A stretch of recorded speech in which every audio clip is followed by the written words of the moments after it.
Hello friends, ஒரு பொண்ணு வேகமாக போலீஸ் ஸ்டேஷன் வரா. வந்து போலீஸ் கிட்ட ஒரு திருடன் என்னோட பேக்கை திருடிட்டு போயிட்டான், அவன் திருடி 5 நிமிஷம் தான் ஆகுது, எப்படியாவது என் பேக்கை கண்டுபிடிச்சு கொடுங்க அப்படின்னு போலீஸ் கிட்ட அந்த பொண்ணு சொல்றான். உடனே போலீஸ் அந்த பையன் எப்படிமா இருக்கான் அப்படின்னு கேட்குறாரு. அவன் ஒரு கோட் போட்டிருந்தான், ஒரு தொப்பி போட்டிருந்தான், ஒரு கண்ணாடி போட்டிருந்தான் அப்படின்னு அந்த பொண்ணு சொல்றா.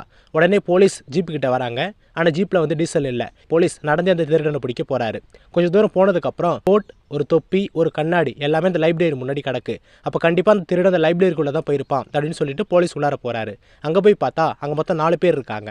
4 பேர்த்துல திருட யாருன்னு போலீஸ் ஆஃபீஸர் கண்டுபிடிச்சிட்டாரு. ஒருவேளை போலீஸ் பிரெயின் உங்களுக்கு இருந்ததுன்னா இந்த 4 பேர்ல அந்த பொண்ணோட ஹேண்ட்பேக்கை திருட அந்த திருட யாரு அப்படின்னு உங்களுக்கு தெரிஞ்சா உங்க ஆன்சர் கமெண்ட் செக்ஷன் லீவ் பண்ணுங்க.